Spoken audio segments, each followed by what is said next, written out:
자리 옮기세요. 누가요? 아, 이분 새로 오신 분이 또? 그래요? 자, 안녕하세요. 예, 오늘 수업 시작하겠습니다. 우리 교재 81페이지죠. 우리 지난 시간에 의사표시의 기본 이론까지 했습니다. 그럼 이번에는 정상적인 의사표시를 공부해야 됩니다. 의사표시가 효력이 발생하기 위해서는 정상적인 의사표시여야 한다라고 하는 게 필수입니다. 그러니까 정상적인 의사표시가 있어야 된다. 그럼 정상적인 의사표시는 어떤 것들이냐? 의사와 표시가 일치하고 동시에 의사표시에 하자가 없어야 된다라고 얘기를 합니다. 의사표시에 하자가 없어야 된다. 이게 정상적인 의사표시인데 정상적인 의사표시가 너무 많다 보니까 이 정상적인 의사표시를 다 분류할 수는 없어요. 그래서 우리는 민법에서 비정상적인 의사표시를 분류하고 나머지는 다 정상 이런 식으로 접근을 합니다. 너무 많은 걸 다 하지 말고 적은 것들, 상대적으로 적은 걸 공부하고 나머지는 다 정상. 정상적인 거 공부했으면 정상적인 거 빼놓고 나머지는 다 비정상 이렇게 몰고 나가는 건데 비정상적인 의사표시는 정상적인 의사표시의 반대니까 일단 의사표시가 일치하지 않던가 이거 and는 or로 바뀌어야 되죠. 또는 이라고 바뀌어야 됩니다. or. 그렇죠? 의사표시의 하자가 있던가 그래야 되겠죠. 그럼 의사표시의 하자가 없어야 된다의 반대가 있어야 된다 그런 얘기잖아요. 그럼 하자 있는 의사표시에 먼저 정의부터 합니다. 하자 있는 의사표시는 의사와 표시는 일치한 거예요. 만약에 의사와 표시가 일치하지 않았다라고 한다면 이쪽으로 들어갈 겁니다. 그래서 의사와 표시는 일치했다. 다만 잘못된 의사결정을 했고 그 잘못된 의사결정에 의해서 표시까지 있었다. 쥐가 잘못된 의사결정하고 쥐가 표시해놓고 왜 하자 있다고 얘기하느냐. 잘못된 의사결정 하는데 외부에서 부당한 간섭이 있어서 그 의사결정을 잘못할 수밖에 없었다라고 하는 겁니다. 그러니까 사기나 강박을 당해서 의사결정을 했는데 그 의사결정대로 표시까지 했다. 81페이지입니다. 자, 이렇게 해서 우리 정상적인 의사표시 말고 비정상적인 의사표시를 공부하는 겁니다. 우리 민법에도 비정상적인 의사표시에 관해서 107조부터 110조까지 정해놨어요. 그래서 민법 제 107조를 우리는 진이 아닌 의사표시다 라고도 얘기하고 비진의 표시다 라고도 얘기를 합니다. 둘 다 거의 같은 빈도로 쓰이고 있습니다. 그 다음에 108조를 둘이 짜고한 허위의 의사표시다 라고 해서 통정 허위 표시 이렇게도 얘기를 하죠. 통정 허위 표시. 보통 통정자 빼고 허위 표시라고 얘기해도 통정 허위 표시인 거예요. 네, 108조죠. 109조는 뭐예요? 108조죠. 108조. 그 다음에 109조는 착오에 의한 의사표시다라고 얘기를 합니다. 자, 그리고 110조. 하자 있는 의사표시는 110조에서 사기에 의한 의사표시와 강박에 의한 의사표시를 같이 정해놨습니다. 그래서 요걸 그냥 한꺼번에 부를 때 앞글자만 가지고 비정상적인 의사표시에 관한 비통착사강 이렇게도 얘기를 합니다. 다시 한번 말씀드리면요. 비정상적인 의사표시는 의사와 표시가 일치하지 않던가 또는 의사와 표시는 일치했는데 하자 있는 의사표시이던가 둘 중에 하나다. 그럼 의사와 표시의 불일치는 비진의 표시, 통정허위 표시, 착오에 의한 의사표시인데 성립요건을 한꺼번에 한번 보면요. 일단은 의사표시는 한 거예요. 의사표시는 했는데 의사와 표시가 일치하지 않았고요. 의사와 표시가 일치하지 않았는데 의사와 표시의 불일치에 대해서 표의자가 알고 한 겁니다. 알고 했는데 왜 알면서도 했을까요? 그 이유나 동기는 묻지도 말고 따지지도 마라 그런 얘기예요. 그러니까 4번 같은 건 볼 것도 없이 의사표시했고 의사와 표시가 일치하지 않았는데 의사와 표시의 불일치를 표의자가 알고 했으면 이거는 비진의 표시다. 그럼 통정허위 표시는 뭐냐? 의사표시 했는데 의사와 표시가 일치하지 않았고 통정했다는 얘기는 의사와 표시의 불일치를 표의자도 알고 상대방도 알고 이것만 갖고 통정했다고 볼 수는 없어요. 그럼 어디까지 가야 되느냐? 그렇게 하기로 합의까지 했어야 된다는 얘기예요. 그걸 통정이라고 얘기합니다. 그래서 이걸 짜고 한 의사표시다. 짜고 했다. 왜 짜고 이런 행위를 했을까요? 그 이유도 묻지 말고 동기도 묻지 마라고 돼 있습니다. 이유나 동기는 묻지도 말고 따지지도 마라. 이렇게 얘기하고 있고요. 자, 그러면 착오에 의한 의사표시는요. 의사표시했는데 의사와 표시가 일치하지 않았고 의사와 표시의 불일치에 대해서 표의자가 알고 한 겁니다. 표의자가 알고 했어요. 그렇죠. 알고도 했다 그런 거죠. 아, 표의자가 알고 한 게 아니라 모르고 한 겁니다. 잠깐만요. 여기 지금 비트 소리 때문에. 자, 착오에 의한 의사표시는 다시 합니다. 의사표시가 있었고 의사표시가 일치하지 않았는데 의사표시의 불일치를 표의자는 모르고 있는 거죠. 그러니까 자기 의사와 자기의 표시의 불일치를 표의자 스스로 모르고 있는 거예요. 그래서 한 거죠. 그래서 여기는 지금 여기에 다 성립 요건입니다. 그럼 이쪽으로 오면요. 하자 있는 의사표시도 의사표시는 한 겁니다. 의사표시는 했는데 의사와 표시가 일치하긴 일치했어요.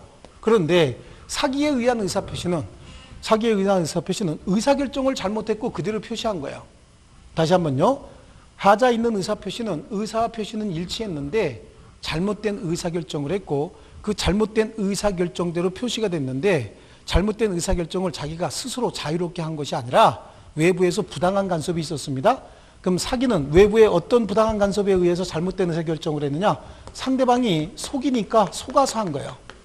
속아서 잘못된 의사결정을 했다.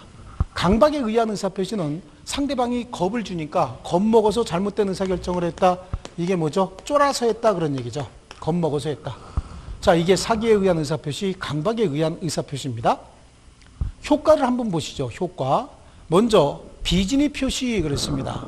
의사와 표시의 불일치에 대해서 표의자는 알고 했는데 상대방은 알았을 수도 있고 몰랐을 수도 있거든요. 그래서 비진의 표시는 일단은 원칙이 표시한 대로 효력이 발생한다라고 얘기를 해요. 원칙이 표시한 대로 효력이 발생한다는 얘기는 유효가 된다라는 의미를 갖습니다. 근데 예외적으로 무효가 되는 경우가 있는데 언제 무효가 되느냐면 상대방이 알았거나 알 수 있었을 때 뭐를 의사와 표시가 불일치하고 있다라고 하는 걸 상대방이 알았거나 알 수 있었다면 이건 무효로 보겠다. 예를 들어서 누구에게 줄 마음도 없으면서 너 이거 가질래? 라고 했더니 나는 줄 마음이 없었어요. 근데 그 사람이 보고서 고마워 라고 해서 받아갔다는 겁니다. 그리고 집에 그냥 가져갔답니다. 나는 줄 마음이 없었죠. 근데 그 사람은 내가 줄 마음이 있는지 없는지 모르고 내가 가질래? 너 가겠다면 줄게. 그랬더니 고맙다 그러고 가져갔답니다. 그럼 표시한 대로 효력이 발생하니까 증여받은 사람이 소유자가 되는 거예요. 근데 상대방이 이거 네 것도 아니고 빌려온 거잖아. 누구한테 줄지도 못할 거면서 왜 자꾸만 장난치는 식으로 그렇게 해? 너 지금 나 놀리는 거냐? 내가 진짜 갖는다? 그랬대요. 그럼 내가 주지 못하는 물건이라는 거 상대방도 알고 있었죠? 그러면서 집으로 가져갔답니다. 그렇다고 해서 지가 소유권 주장할 수는 없다는 얘기예요. 아시겠죠? 상대방이 의사와 표시의 불일치를 알았거나 알 수만 있었다면 이는 무효니까 증여의 효력은 발생하지 않는다. 그럼 이거 반대 해석에 의해서 유효가 되려면 상대방은 어떤 상태란 얘기죠? 비진의 표시라고 하는 걸 몰랐고 알 수도 없었다라고 하는 게 이게 비진의 표시의 핵심인 거예요. 여기하고 관련돼서는요. 일단 효력을 받고 여기하고 관련된 판례가 한 3개 정도 이렇게 보셔야 됩니다. 판례. 그럼 판례 한 3개 정도를 보시는데 먼저 비진의 표시한 대로 효력이 발생한다라고 하는 판례 하나 하고 또 상대방이 알았거나 알 수 있었기 때문에 효력이 발생하지 않는다라고 하는 판례 하나 하고 비진의 표시에서 얘기하는 이 진위는 뭘 의미하는 것이냐라고 하는 내용의 판례예요. 먼저 판례가 비진의 표시에서 얘기하는 진이란 특정한 내용으로 의사표시하고자 하는 표의자의 생각을 말하는 것이지 표의자가 진정 마음속으로 바랬던 사항을 뜻하는 것은 아니기 때문에 의사표시하는 자가 그때 당시 상황에서 이것이 최선이라고 판단해서 의사표시하였다면 이는 비진의 표시가 아니고 진의에 의한 의사표시다. 자, 이게 뭘 얘기하냐면요. 사립학교가 있어요. 사립학교 법인이 있습니다. 그냥 사립학교라고 쓰겠습니다. 사립학교, 학교법인인데 학교법인에서 교직원들에게 아주 못된 짓을 시킵니다. 주거래은행이 있으니까 주거래은행에 가서 대출을 좀 받아라 라고 얘기하는 거예요. 대출 신청하려는 겁니다. 근데 이 교직원들은 이거 대출 신청하고 싶은 생각이 없어요. 근데 여기서 강요하고 있는 거예요. 왜 학교에서 얘 교직원들한테 강요를 하냐면 사립학교는요, 교육 목적 달성 이외에 다른 목적으로 대출받을 수가 없어요. 교육 목적 달성을 위해서 채무를 부담할 수는 있겠지만 그 목적이 아니라면 채무를 부담할 수가 없는데 돈은 좀 필요합니다. 그럼 교직원들에게 가서 뭐 하라 그럽니까? 대출 받아오라. 그리고 은행에다 다 얘기해놔요. 우리 직원들 가면 대출해 주라고. 그럼 돈을 대출받죠? 그럼 대출받은 금액은 교직원에게 가는 게 아니라 어디로 가죠? 학교 이사장들에게 이렇게 귀속이 되는 거예요. 그럼 이 돈 갚아야 되잖아요. 이 돈 갚기 위해서 사립학교에서 직원들 월급을 올려줍니다.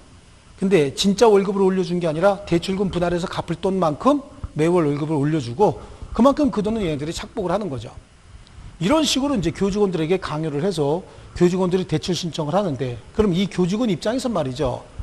만약에 대출 신청했다가 일이 잘못되면 자기가 채무를 다 부담해야 되잖아요. 그리고 별로 안 좋아합니다. 그래서 아유 대출 신청 안 받을래요 라고 하는 순간 그 다음날 문자 메시지 3통 오겠죠. CUT 그러고 오겠죠. CUT 그렇죠. 이러고 날라오겠죠. 그러니까 마지못해서 하고 싶진 않지만 마지못해서 가서 대출 신청을 하고 그 대출금은 학교 이사장에게 이렇게 귀속을 시킵니다. 그랬다가 나중에 이게 들통이 났어요.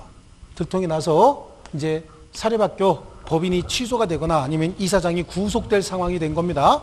이 구속될 상황이 됐을 때 그러면 이 돈 이거 누가 갚아야 되느냐 이런 문제가 생기잖아요.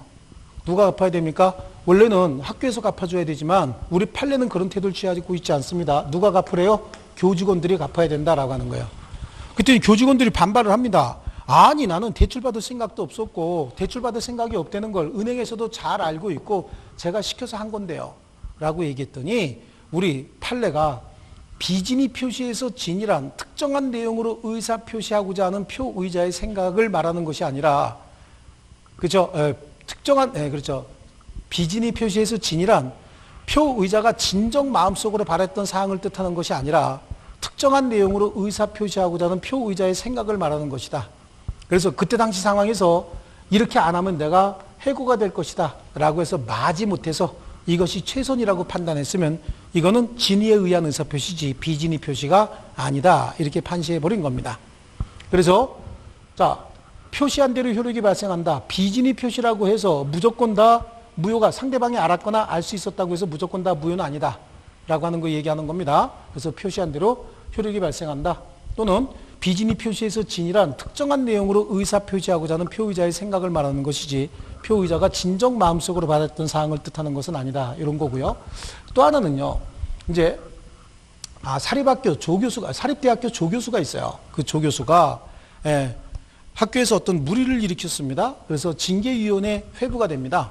징계위원회 회부가 되는데 이제 조교수가 한 분이 있습니다. 그리고 대학이 있고요.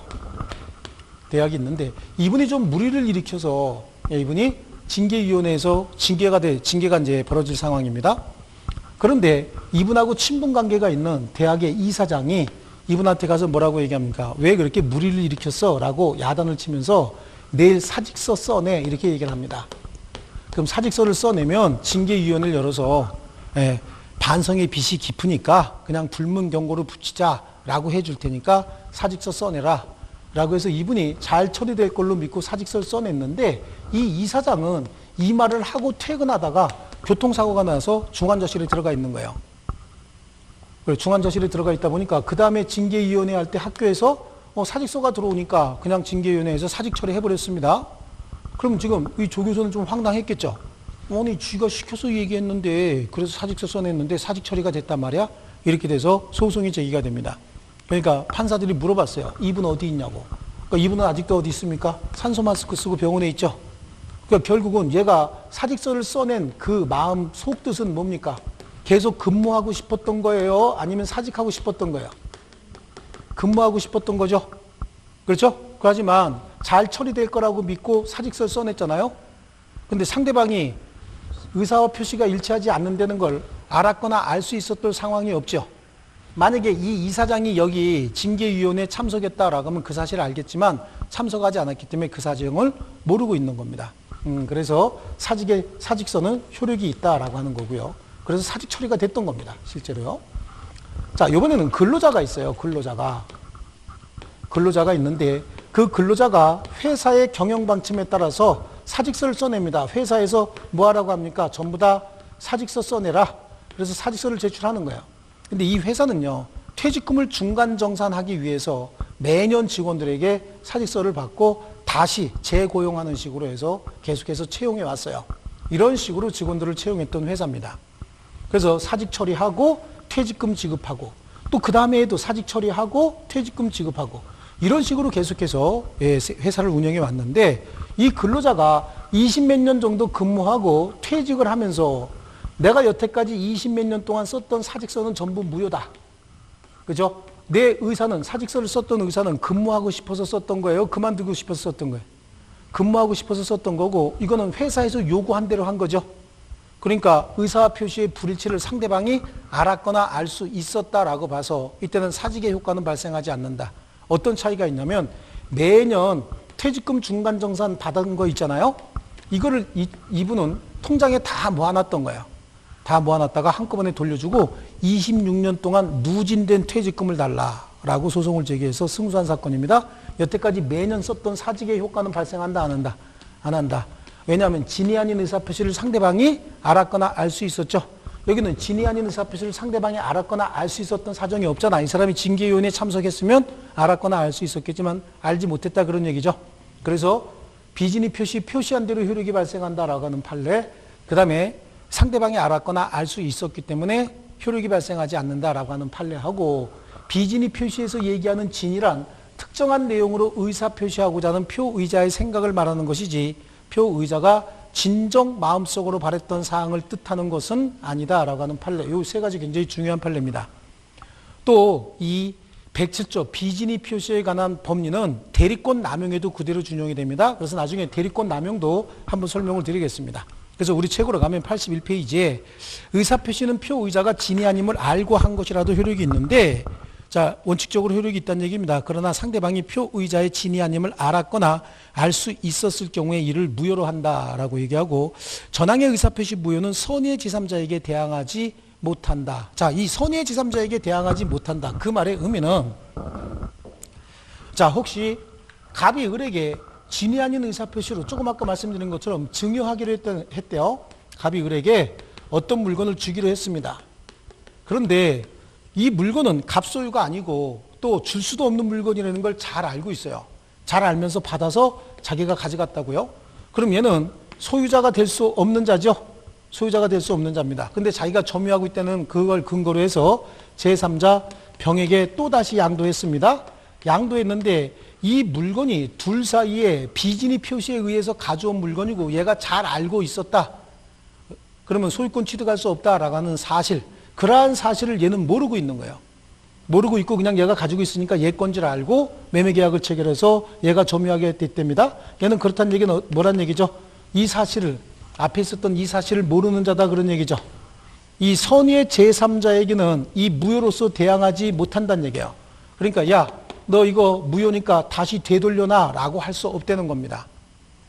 그래서 선의의 제3자에게 대항하지 못한다라고 규정이 들어가 있죠. 자, 여기서 우리가 한꺼번에 정리해야 될 게 하나가 있어요. 비정상적인 의사표시에 관한 107조, 108조, 109조, 110조를 앞으로는 한꺼번에 비정상적인 의사표시에 관한 107조 내지는 110조라고 얘기를 하는데, 얘네들은 공통적으로 들어가는 내용이 있습니다. 공통적으로 들어가는 내용 한꺼번에 정리합니다. 여기다가요. 공통적으로 들어가는 내용이 신분행위, 가족법상 법률 행위에는 적용하지 않는다라고 얘기를 합니다. 여기에는 적용되지 않습니다. 그리고 가족법상 법률 행위를 비진위로 했던 통정허위 표시로 했던 차고 사기 강박에 의해서 했던 관계없이 이거는 무조건 무효입니다. 가족법상 법률 행위는 무효다. 자, 그 다음에 공법상 행위에도 적용되지 않는다라고 얘기를 합니다. 공법상 행위에도 비진위 표시, 통정허위 표시, 착오에 의한 의사표시 적용하지 않는다. 그리고 이 공법상 행위는 비진위로 했던 통정허위 표시로 했던 착오에 의해서 의사표시했던 관계없이 이건 무조건 유효다 이렇게 얘기를 하는데, 이 공법상 행위는 좀 더 구체적으로 이 공법 행위는 예를 들어서 무슨 재판 소송행위 같은 거 있죠. 소송행위. 소송행위를 착오로 하거나 소송행위를 비진위, 소송행위를 통정해서 할 수는 없는 거예요. 그리고 언제나 표시한 대로 유효고요. 또 이제 행정행위도 있어요. 행정행위. 소송행위나 행정행위 이런 것들은 적용하지 않고 언제나 표시한 대로 유효다. 그래서 공무원이 자기에 대한 신뢰도를 한번 확인하기 위해서 사직서를 써냅니다. 사직서 써냈는데 그 공무원 조직에서 이 녀석 봐라 진짜 사직하고 싶은가 보다 라고 하는 거 그냥 처리해버렸어요. 아니면 장난삼아 처리해버린 거예요.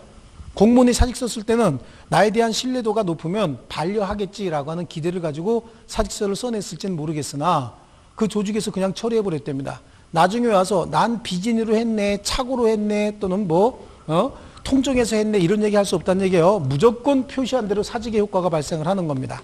공법상 행위에도 적용하지 않을 거고요. 그래서 공무원의 사직서 제출 이걸로 거의 나오는 거고요. 또 단체적 거래 행위다라고 하는 거 있어요.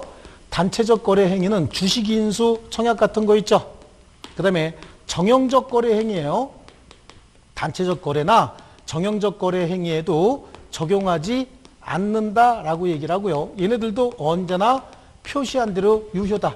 주식 인수 청약, 주식 아침에 일어나서 아침 9시에 주식시장이 열리면 전부 사자 주문 쫙 해놓고 오후쯤 가갖고 올라간 건 진이었고 또 떨어진 건 비진이었다 이럴 수 없어요. 올라간 건 착오가 아니었고 떨어진 건 착오였으니까 전부 취소하겠다 이렇게 할 수 없다는 얘기예요. 표시한 대로 무조건 효력이 발생한다. 정형적 거래 행위는 어음이나 수표를 발행하는 행위예요. 장난삼아 친구한테 수표를 발행해 줬는데 친구가 은행에 갖다 집어넣고 써버렸다. 그럼 나는 비진이었고 친구도 잘 알고 있었거든요. 통정해서 발행했거든요. 이거 따지지 않는다는 얘기야. 무조건 효과가 있다. 표시한 대로 효력이 있다. 그 다음에 선의의 제3자에게 대항할 수 없다. 선의의 제3자 보호 규정을 가지고 있습니다. 이때 제3자 선이면 충분하고 무과실까지 요구되지는 않는다. 무과실을 요구되지는 않는 거고 제3자 선의는 추정이 된다. 추정이 된다는 얘기는 제3자 스스로 나는 이 사실 몰랐어요. 이런 거래에서 제3자 선의는 제3자는 입 다물고 있으면 선의로 인정이 된다는 얘기예요. 그러니까 제3자가 나는 이 사실을 몰랐으니까 나는 권리 취득할래요. 그럴 필요 없다는 얘기예요. 그냥 암소리 안고 있으면 된다는 얘기입니다. 그럼 제3자가 선의가 아니라는 걸 무효를 주장하고 싶은 자들이 설명을 해야 돼요. 입증을 해야 된다라고 하는 겁니다. 항상 입증 책임은 처음부터 끝까지 똑같습니다. 어떤 사실을 입증해야 되는 자는 예를 들어서 내가 취소라고 했답니다. 취소하게 되면 법률행위는 소급해서 무효가 되는 거거든요. 그러면 상대방이 봤을 때 여러분이 내가 여러분한테 취소라고 했대요. 그럼 법률행위가 무효가 되죠. 무효가 되면 여러분들은 아니다. 취소 못한다. 즉 유효다라고 하는 사실을 여러분이 입증해야 되는 거예요. 항상 어떤 법률관계가 벌어졌을 때 그 법률관계의 효과가 뭐냐? 유효다. 그런데 여러분이 만약에 무효를 주장하고 싶다. 그러면 왜 그게 무효다라고 하는 건 그 사람이. 만약에 내가 어떤 법률행위를 했는데 그 법률행위가 무효다. 근데 여러분은 유효를 주장하고 싶다. 그럼 이게 왜 유효다라고 하는 사실을 다 입증해야 되는 거예요. 아시겠죠? 좋습니다. 그래서 요거는 대단히 중요하고 우리 시험에 이 107조 내지 110조 사이에서 최소 2문제 내지는 3문제 정도가 출제가 되는데 이거는 어떤 식으로든지 나옵니다. 이건 어떤 식으로든지 정답으로 들어갈 확률도 80% 이상입니다. 굉장히 중요한 부분입니다. 자, 이제 우리 107조 1항, 2항 봤으니까 일단 요건 볼게요. 요건 의사표시가 있어야 한다. 여기 보세요. 의사표시가 있어야 되고 의사표시가 일치하지 않아야 되고 의사표시의 불일치는 표의자를 알고 있어야 되고 왜 그렇게 했는지 이유나 동기는 묻지도 말고 따지지도 마라 이렇게 얘기했죠. 그래서 의사표시 있어야 되고 의사표시가 일치하지 않아야 되고 그 내심의 효과의사 표시의 불일치 이렇게 내심의 효과의사 이런 얘기하지 말고 그냥 내심의 효과의사가 아니라 의사 그 진위와 표시의 불일치 그리고 표의자가 알고 있어야 되죠. 알고 있어야 되고 4번에 왜 그렇게 했는지 이유나 동기는 묻지도 말고 따지지도 마라 이렇게 돼 있잖아요. 칠판에 있는 그대로입니다. 여기 의사표시에 있고 일치하지 않아야 되고 알고 있어야 되고 이유나 동기는 묻지도 말고 따지지도 마라. 자 넘겨보십니다. 자 넘겨보시면 그 효과가 나옵니다. 효과 위에 보니까 판례가 좀 뒤에 있었으면 정리가 좀 될 텐데 일단 효과 먼저 보고 판례 나중에 보겠습니다. 자 효과 진위 아닌 의사표시는 표시한 대로 효력이 발생합니다. 즉 표시한 대로 그대로 유효가 된다. 여기 보니까 표시한 대로 효력이 있다죠. 표시한 대로 그대로 효력이 있고요. 다만 상대방이 그 사실을 알았거나 알 수 있었다면 무효가 된다. 그러면 자 잠깐만 한번 볼게요. 이거는 누가 입증해야 되느냐라고 하는 거예요. 상대방이 알았거나 알 수 있었을 경우에는 무효로 된다라고 하면요. 자, 이 상태로 볼게요. 비진이 표시가 있었답니다. 여기 보셔야 되는데요. 비진입 표시가 있었대요. 비진입 표시는 원칙이 뭐라 그랬죠? 유효라 그랬죠. 그럼 비진입 표시를 그대로 놔두면 유효잖아요. 그렇죠? 그냥 놔두면 뭐예요? 지금 유효잖아. 유효. 가만히 놔두면. 근데 예외적으로 상대방이 알았거나 알 수 있었으면 무효가 된다면서요? 가만 놔두면 유효. 그러니까 무효다라고 주장하고 싶은 사람은 왜 무효인지 그걸 입증해야 되겠죠.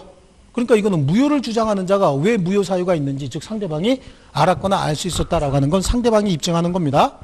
그래서 상대방의 악의 또는 과실의 유무는 의사표시의 무효를 주장하는 자가 입증한다. 그래서 대리인이 비진이 표시한 경우, 이건 뒤에 가고 대리 쪽에서 한번 할 겁니다. 이 경우에 상대방이 알았거나 알지 못한 경우에 유효한 대리행위로 성립한다. 자, 이 말보다는 상대방이 알았거나 알 수 있었을 때는 무효가 된다로 해야 되니까 우리 대리 쪽에서 할 거예요. 그걸 대리권 남용이라고 하거든요. 자, 그거는 지금 보지 마시고요. 자, 그 다음에요. 밑에 제3자의 관계요. 제3자와의 관계. 제3자 밑에 83페이지 하단부입니다. 비진이 표시가 예외적으로 무효가 되는 경우에도 이 무효를 가지고 선의의 제3자에게 대항하지 못한다. 여기서 선의는 그 의사표시가 무효임을 알지 못하는 것을 얘기하고 선의이기만 하면 과실이 있어도 무방하다. 여기 보세요. 선의의 제3자에게 대항하지 못한다라고 얘기했고 제3자 선의면 충분하고 무과실을 요하지는 않는다라고 얘기했죠. 그리고 제3자 선의는 추정이 된다라고 하는 게 나올 겁니다. 그래서 과실이 있어도 무방하다 또는 대항하지 못한다의 의미는 당사자 사이에서 무효를 주장할 수는 없지만 제3자에 대해서는 당사자 사이에서는 무효를 주장할 수 있지만 제3자에 대해서는 무효를 주장하지 못한다는 의미이므로 제3자 스스로가 무효를 주장하는 것은 무방하다라고 얘기하고 제3자 악에 대한 입증 책임은 누가 진다? 표의자가 진다. 그 말은 제3자 선의는 추정이 되니까 제3자 입 다물고 있으면 된다 그런 얘기인데요. 자, 여기 지금 복잡한 설명이 있는데 이거 보세요. 금방 제3자가 있었다는 거예요. 제3자. 제3자의 선의는 추정이 된다 그러니까 제3자 그냥 입 다물고 있으면 되는 거고요. 이 무효로서 제3자에게 대항하지 못한다 이런 얘기를 합니다. 대항하지 못한다. 자, 대항하지 못한다라고 하는 건 여기서 갑이나 을이 지네들의 법률관계가 무효라고 얘한테 주장할 수는 없어요. 하지만 이 사람이 나 이거 기분 나쁘니까 안 가질래 라고 무효를 주장하면 이건 또 무효가 된다는 얘기예요. 그러니까 이 사람이 주장하는 대로 가야지 이 사람과 반대 주장할 수 없다를 항상 우리는 뭐라고 부르냐면 대항하지 못한다. 이거는 갑하고 을은 얘가 유효 그럼 유효가 되는 거고 얘가 무효 그럼 무효가 되는 거예요. 제3자 선택하는 대로 가는 거지 반대 주장할 수 없다 이걸 대항하지 못한다 이렇게 얘기를 합니다. 그래서 왼쪽에 페이지로 다시 오면은 우리 판례가 있죠. 판례. 그렇죠. 그 판례에 비진이 표시에서 진이란 줄칩니다. 비진이 표시에서 진이란 특정한 내용의 의사표시하고자 하는 표의자의 생각을 말하는 것이지 표의자가 진정 마음속으로 바라는 사항을 뜻하는 것은 아니다. 그래서 비록 재산을 강제로 뺏긴다는 것이 원고 본심에 잠재되어 있었다 하더라도 원고가 강박에 의해서나마 그 증여를 하기로 하고 그에 따른 증여의 의사표시를 한 이상 내심의 효과 의사가 결여된 것이라고 볼 수는 없다. 어쨌든 겁을 주니까 이거 안 주면 내가 죽겠다 싶어서 할 수 없이 줘야 되겠다 라고 했으면 이게 진의에 의한 의사표시라는 뜻이고요. 밑에 있는 판례는 사립학교 법인이 그래서 거기 뭐 복잡한데요. 일단 이겁니다. 사립학교 이거 아까 조금 학교는 지워졌죠.